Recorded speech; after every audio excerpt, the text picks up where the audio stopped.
As a 31-year-old husband and dad, I need to be careful about who I take advice from and who I allow to be an influence in my life. My time is limited. Also, as we get older, we tend to conform to the people that we spend the most time with, whether that's spending time in person or by following those people and the content they create in the digital world and the endless online platforms that we all have access to now.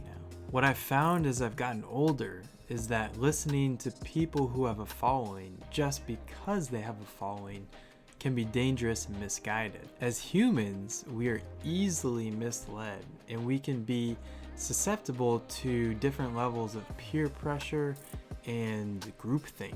Groupthink is the natural tendency for a group of humans to arrive at the same conclusion, simply because it's easier in a variety of ways to simply go along with the flow than to be a dissenter. It's a problematic piece of our history as humans and has led to some very dark parts of our collective past. Unjust wars, tyrannical governments, slavery, racism, homophobia are some of the things that immediately come to mind, but the examples are endless. One less insidious example from recent history that comes to mind was the meteoric rise of WeWork. Adam Neumann was an inspirational and passionate entrepreneur.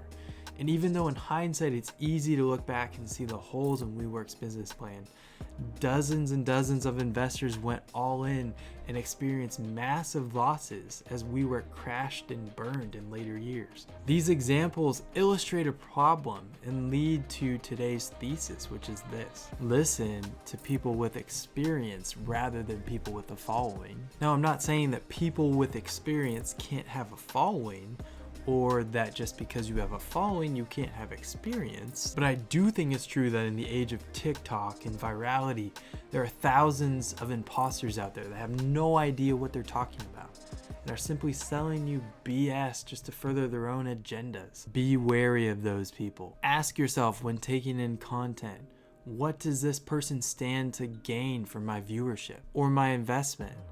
Is it self-serving or hedonistic? Or is it humble and contributory to the greater good? Oftentimes, the most successful people aren't broadcasting their wins constantly. They're enjoying their lives quietly and peacefully because they understand that gaining popularity isn't always a good thing. So let's appreciate the people with experience who are real and authentic and who are willing to impart their wisdom. Just be careful as you identify these people and keep your circle of influence close. There's a great quote that I love, and it's this: if you would not trade places with someone, then you should not be taking advice from them.